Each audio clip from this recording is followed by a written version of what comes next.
तो हमने देखा आइसोडाइफर्स वो एलिमेंट्स हैं या वो एटम है अलग अलग एलिमेंट्स के जिनके लिए a-2z का वैल्यू क्या होता है, सेम होता है। यहाँ पर a हमने बोला मास नंबर है, z हमने बोला एटॉमिक नंबर है।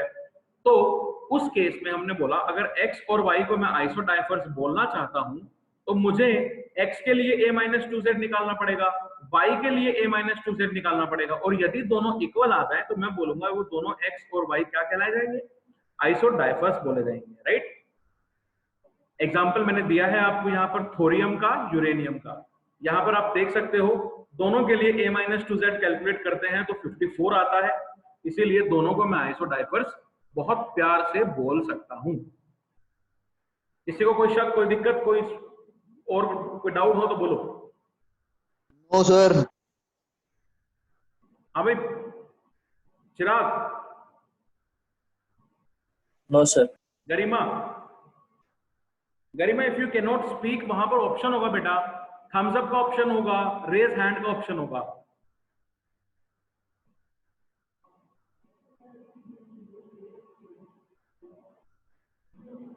ओके आगे चलते हैं। फाइनली आज मैं बहुत इंपॉर्टेंट टॉपिक डिस्कस करने जा रहा हूं बच्चों, बहुत इंपॉर्टेंट टॉपिक डिस्कस करने जा रहा हूं जिसको मैं बोलूंगा एटॉमिक मास, जिसको हम लोग बोलेंगे एटॉमिक मास, जिसको हम लोग क्या बोलेंगे, एटॉमिक मास। बेटा ध्यान रखना इसकी बहुत लंबी स्टोरी है तो मैं बहुत डिटेल में, बहुत लंबी स्टोरी में नहीं जाऊंगा, ठीक है। हमारे पास ध्यान से देखना, हमारे पास एटॉमिक मास निकालने के लिए दो यूनिट्स हैं। हमारे पास एटॉमिक मास को निकालने के लिए दो यूनिट्स आती हैं, एक आता है AMU, एक आती है ग्राम्स के अंदर। एक आती है बेटा AMU के अंदर, एक आती है ग्राम्स के अंदर, ठीक है।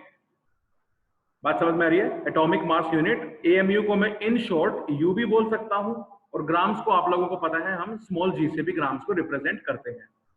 तो AMU और ग्राम्स में क्या रिलेशन है बेटा, ध्यान से देखना। 1 AMU जो होता है वो होता है 1.67 multiply 10 to the power -24 grams. ये बात ध्यान रखना, 1 AMU क्या होता है, 1.67 into 10 to the power -24 grams. लिख रहे हो सब ये बात? Yes sir. अब देखो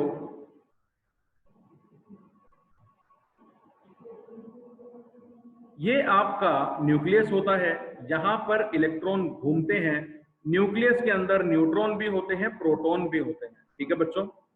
मैं यहां पर देखो एटॉमिक मास मतलब एटम का मास, और मैं एटम का मास निकालना चाहता हूं, ठीक है। ये एक एटम है हमारे पास, so I am trying to calculate the mass of one atom. मैं इस एटम के मास को निकालने जा रहा हूं बच्चों, ठीक है। तो मैं किसी भी एटम का मास कैसे निकाल सकता हूं, देखिए आप लोग, इस एटम के अंदर मेरे पास बच्चों क्या क्या प्रेजेंट है, इलेक्ट्रॉन है, न्यूट्रॉन है, प्रोटॉन है, ठीक है। अब एक बात बताओ, बचपन में हम लोग सवाल करते थे, बचपन में हम लोग सवाल करते थे, कैसे सवाल करते थे, एक डब्बा है, एक ज्योमेट्री बॉक्स है, उसके अंदर 2 पेंसिल हैं, 2 इरेजर हैं और एक शार्पनर है, ठीक है। एक पेंसिल की कीमत है 5 रुपए, एक शार्पनर की कीमत है 10 रुपए, और एक इरेजर की कीमत है 3 रुपए। तो बताओ पूरे डब्बे की कीमत क्या होगी, बताओ जरा कितनी होगी? 26। बेटा 5, एक पेंसिल, 2 पेंसिल 5, एक इरेजर 10 प्लस एक इरेजर 3 प्लस दूसरा इरेजर फिर से 3, so 5 5 10 10 20 and 3 is 26 rupees is going to be the cost of this box. ऐसे ही करते हैं, अगर पूरे कॉस्ट की बॉक्स निकालनी, पूरे कॉस्ट की और पूरे बॉक्स की कॉस्ट अगर मुझे निकालनी है तो उसके अंदर जो भी कुछ प्रेजेंट है मुझे उन सब की इंडिविजुअल कॉस्ट को उनके नंबर से मल्टीप्लाई करना पड़ेगा ताकि मुझे ओवरऑल कॉस्ट मिल जाए, ठीक है बेटा। तो इसीलिए अगर मुझे एटम का मास निकालना है तो एटम के अंदर जो जो प्रेजेंट है, जितना जितना प्रेजेंट है, उन सब को आप ऐड कर दो, आपके पास एटम का मास आ जाएगा। क्या मेरी बात से सब अग्री करते हैं? Yes sir. ठीक है, यस सर।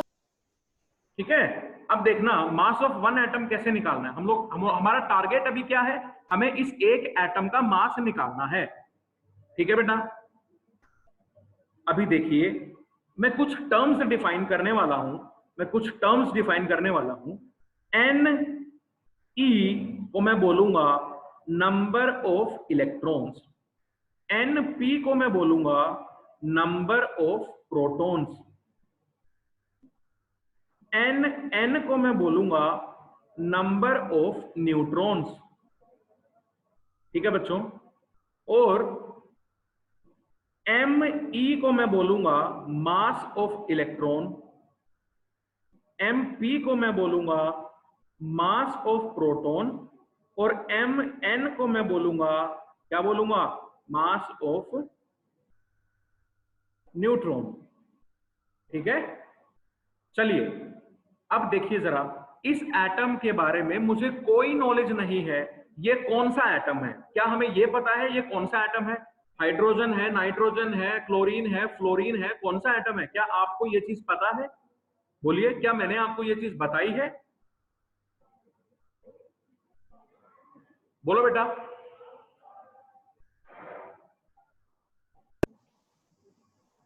No sir.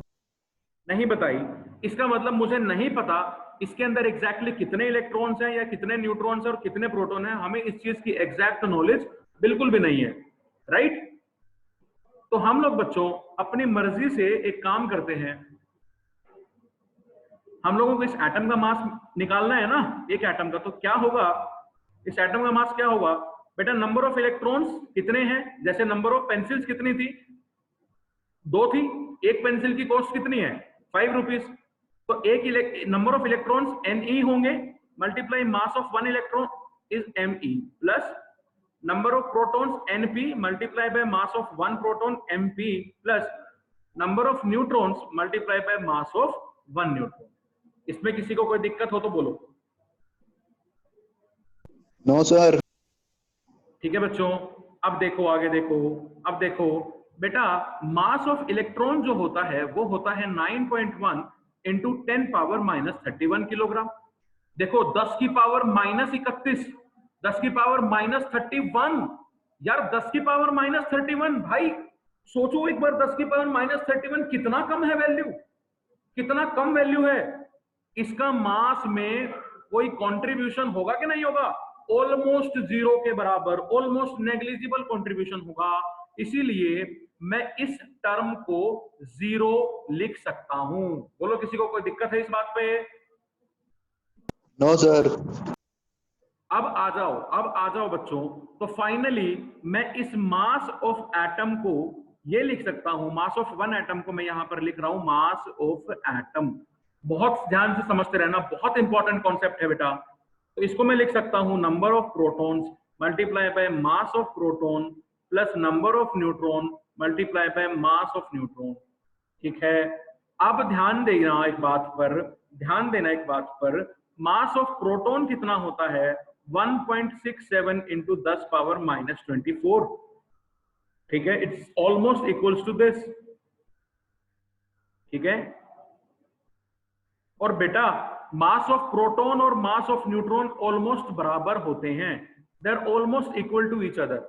ठीक है, तो क्या मैं नेक्स्ट लाइन में ये लिख सकता हूं? मुझे बताना अगर किसी को कोई डाउट हो तो, क्योंकि Mp और Mn ऑलमोस्ट इक्वल हो गए, तो मैं यहां से Np multiply Mp plus Nn multiply Mp लिख सकता हूं कि नहीं? बोलिए बोलिए, हाँ या ना, बोलो बोलो बोलो। Yes sir. अब बेटा यहां से कुछ कॉमन आता हुआ दिख रहा है, Mp into Np plus Nn, ये हो गया हमारा मास ऑफ वन एटम। अभी तक हम लोगों ने क्या निकाला? मास ऑफ वन एटम हम लोग निकाल रहे हैं। बेटा number of protons plus number of neutrons, ये क्या वैल्यू है? This is number of protons plus number of neutrons है। बोलिए हाँ या ना, बोलिए, है कि नहीं? Yes sir. और बेटा मैंने लास्ट क्लास में बताया था, number of protons plus number of neutrons क्या होता है? इक्वल। अरे पापी, नंबर ऑफ प्रोटॉन्स और नंबर ऑफ न्यूट्रॉन्स को एक साथ क्या बोलते हैं? Mass number. Mass number.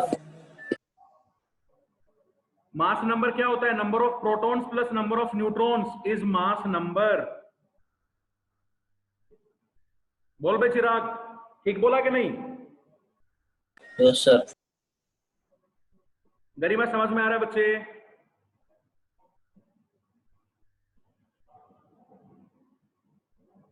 आगे चलिए।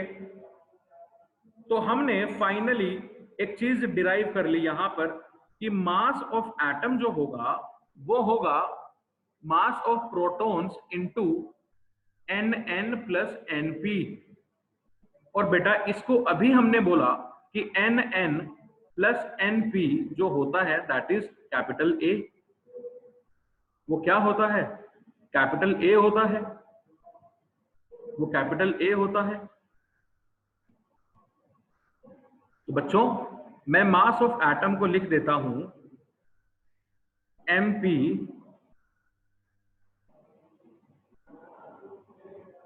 मल्टीप्लाई बाय ए।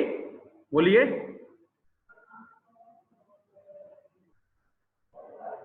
बेटा कल तक मैं ये बात बोल रहा था कि ए जो होता है वो जस्ट मास नंबर होता है, दैट इज नॉट मास। वो मास नहीं होता, वो जस्ट एक नंबर होता है। यदि आप उस मास को मल्टीप्लाई कर दोगे मास ऑफ वन प्रोटॉन से, मास ऑफ वन प्रोटॉन से, तो आपको उस एटम का मास मिल जाएगा। जैसे अभी अभी मैंने लिखा था मास ऑफ प्रोटॉन होता है 1.67 इंटू 10 पावर माइनस 24 ग्राम। बेटा देखो ध्यान से जरा, मैं थोड़ा सा फ्लैशबैक में जा रहा हूं। ये वैल्यू मास ऑफ प्रोटॉन के बराबर ही तो थी। बोलो हाँ या ना?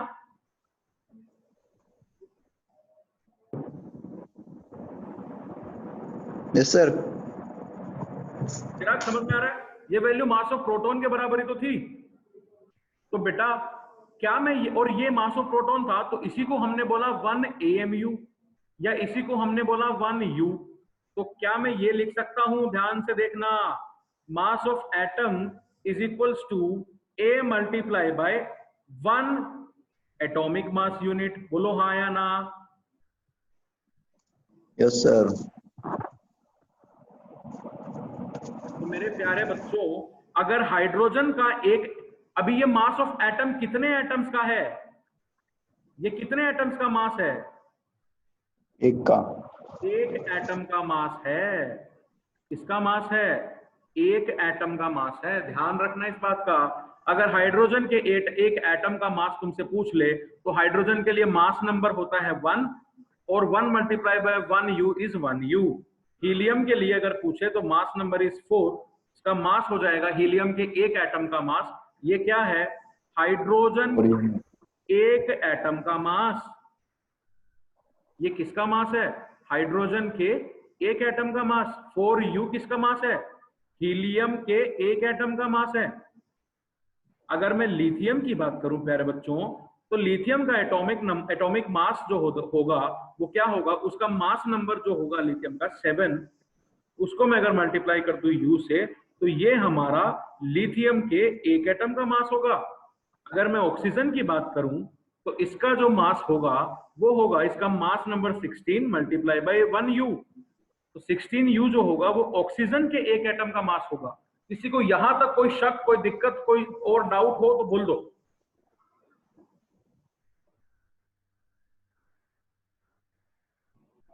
बोलो बच्चों।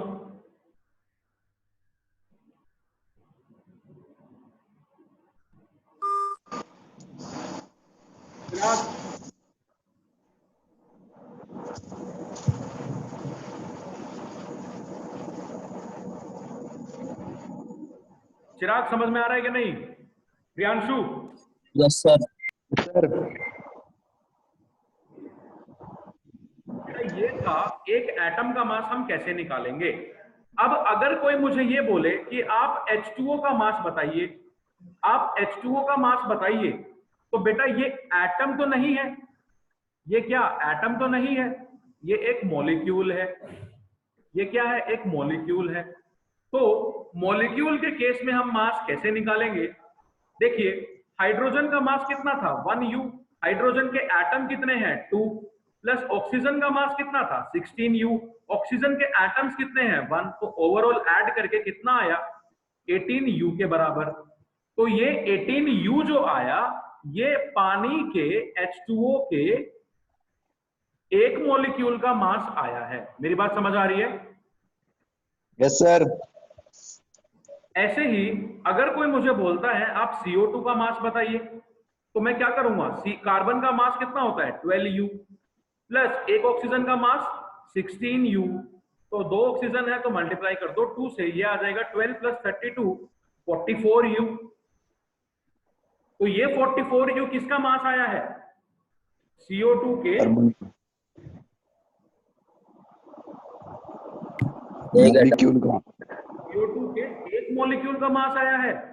अब देखो किसी ने बोला H2SO4 के लिए बताओ, H2SO4 के लिए क्या होगा, तो बेटा H2SO4 के लिए एक हाइड्रोजन का मास 1u, दो हाइड्रोजन है प्लस एक सल्फर का मास 32u, प्लस 4 ऑक्सीजन है तो 16u मल्टीप्लाई 4, आप ऐड करेंगे तो आएगा 98u। तो 98u जो है वो है H2SO4 के एक मॉलिक्यूल का मास। समझ में आ रही है बच्चों? तो सर अगर आप यहां तक समझ गए हैं तो ध्यान रखना, जो U वाली यूनिट है, जो ये U वाली यूनिट है या एटॉमिक मास यूनिट हम इसको जिसको बोलते हैं, ये हमेशा ही एक चीज का मास देती है। ये हमेशा ही कितनी चीजों का मास देगी? एक चीज का। एक चीज का मास। और वो हमारी चीज क्या हो सकती है? वो हमारी चीज अगर एटम की बात करेंगे तो एटम होगा, अगर मॉलिक्यूल की बात करेंगे तो मॉलिक्यूल होगा। बात सबको क्लियर है कि नहीं? मोरल ऑफ द स्टोरी मैंने आपके सामने लिख दिया है। बोल बेटा। सर। Yes sir. अब वापस से मैं तुम्हें थोड़ा फ्लैशबैक में लेकर जाता हूं। यहां पर आप लोग देख सकते हो कि मास ऑफ एटम मैंने लिखा हुआ है A मल्टीप्लाई 1u। ध्यान से देखो, मैं फिर से आता हूं, मास ऑफ एटम हमने लिखा A मल्टीप्लाई बाय 1u। बच्चों हाइड्रोजन का मास अगर तुमसे किसी ने पूछा और 1u का वैल्यू होता है 1.67 इंटू 10 की पावर माइनस 24 ग्राम। हाइड्रोजन का मास होता है, सॉरी 1 एटॉमिक मास यूनिट होता है इतना। तो बच्चों अगर मुझसे कोई हाइड्रोजन का मास ग्राम्स में पूछेगा, हाइड्रोजन का मास कोई ग्राम्स में पूछेगा एक एटम का, तो मुझे क्या बताना पड़ेगा? हाइड्रोजन के लिए A का वैल्यू 1, तो हाइड्रोजन का मास इन ग्राम्स क्या होगा? 1 multiply 1.67 into 10 power minus 24 grams होगा कि नहीं? बोलिए सर। ऑक्सीजन का मास इन ग्राम्स क्या होगा? 16 मल्टीप्लाई बाय 1.67 इंटू 10 की पावर माइनस 24 ग्राम होगा कि नहीं होगा? 4 ग्राम। क्लोरीन का मास कितना होगा इन ग्राम्स? 35.5 मल्टीप्लाई 1.67 इंटू 10 की पावर माइनस 24 ग्राम। सोडियम का मास पूछेगा इन ग्राम, क्या बोलोगे? 23 इंटू 1.67 इंटू 10 पावर माइनस 24 ग्राम। बच्चों एक बात बताओ, इतना बड़ा बड़ा मास तुम बता रहे हो 1.16 मल्टीप्लाई बाय 10 पावर माइनस 24 ग्राम। एक बात बताओ, अगर ध्यान से देखना, अगर ये टर्म हट जाए, सिर्फ हर एक मास में से सिर्फ इतनी टर्म रह जाए और मास रह जाए 1 ग्राम, यहां रह जाए 16 ग्राम, यहां पर रह जाए 35.5 ग्राम, यहां रह जाए 23 ग्राम, तो मजा आ जाएगा या नहीं? बोलो। Yes sir. बोल चिराग। Yes sir. हमारी मुश्किल आसान हो जाएगी ना, हमें बार बार 1.67 इंटू 10 पावर माइनस 24 ग्राम नहीं बोलना पड़ेगा। मेरी बात समझ रहे हो कि नहीं? उलट कर दो सर इसको। ठीक है बेटा। तो यानी हम इसकी जड़ पकड़ते हैं, हम मास ऑफ एटम को लिख रहे हैं A मल्टीप्लाई बाय 1u। हम मास ऑफ एटम को लिख रहे हैं a मल्टीप्लाई बाय 1u। बच्चों अगर ये तो एक एटम का मास है, this is the mass of one atom, बताइए मास ऑफ टू एटम कितना होगा? दो एटम का कितना होगा? a multiply by 1u multiply by 2। बोलो। Yes sir. सर तो बेटा अगर मैं 1000 एटम का मास लूंगा तो मल्टीप्लाई बाय 1000 कर दूंगा। Yes sir. अगर मैं 10,000 लूं, 10 लाख लूं, 1 करोड़ लूं तो मैं उतने से मल्टीप्लाई कर दूंगा ना। बोलो हाँ या ना।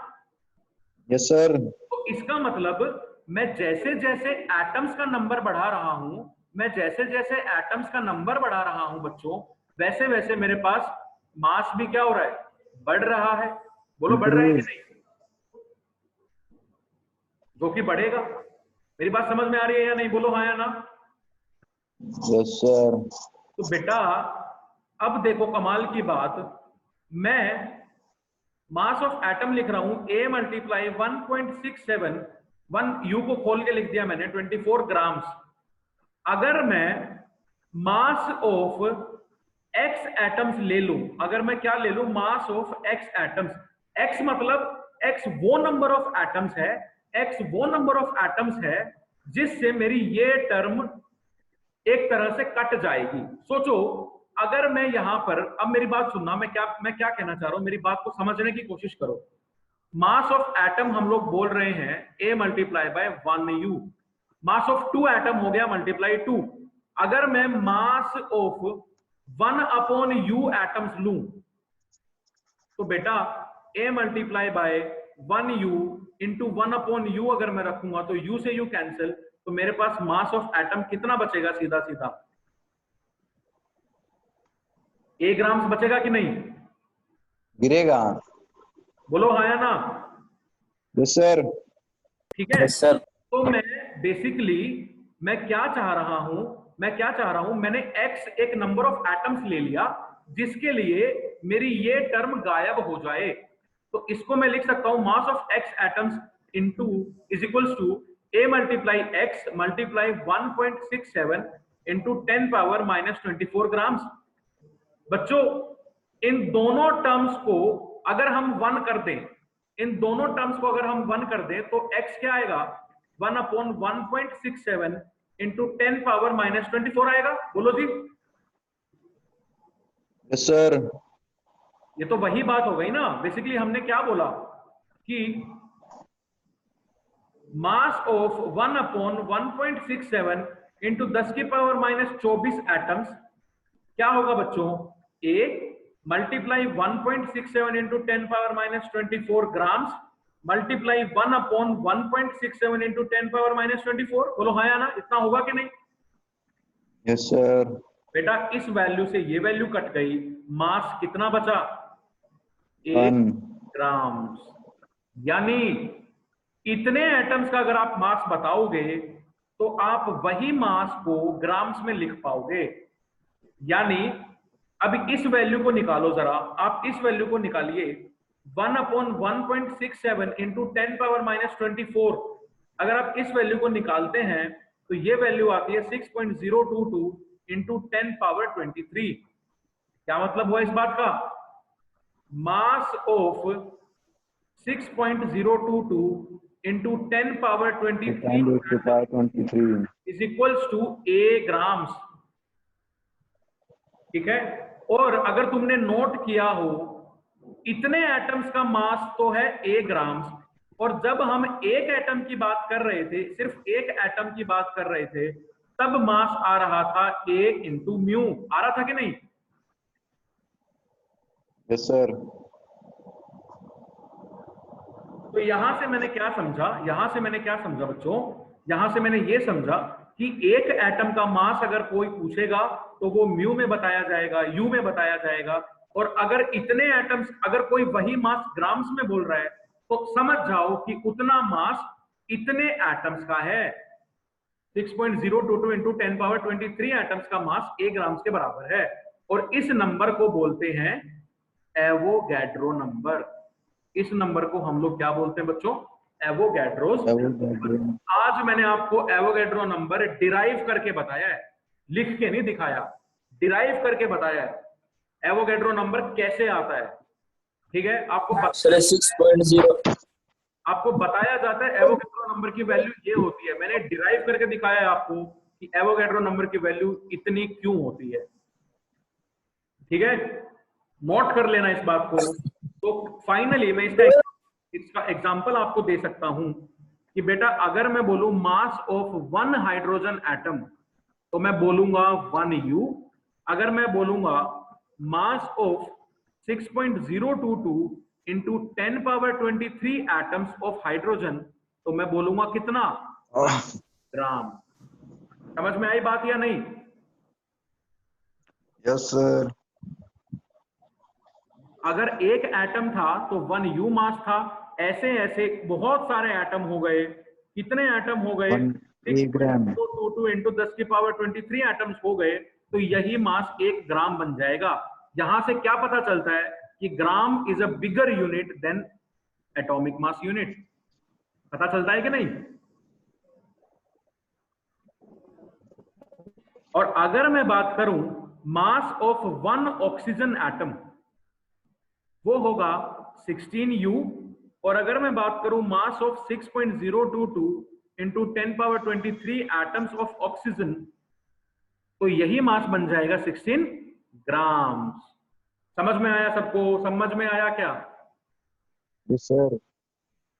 यस सर बेटा इतने एटम को इस नंबर को ही क्या बोला जाता है?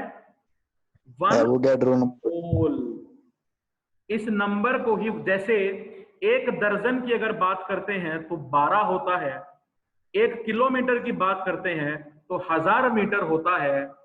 ठीक है, ऐसे ही जब भी आप एक मोल की बात करोगे तो एवोगैड्रो नंबर के बराबर चीजें होंगी। क्या मोल का मतलब समझ में आया? Mole is just a unit. Mole क्या है? एक यूनिट है।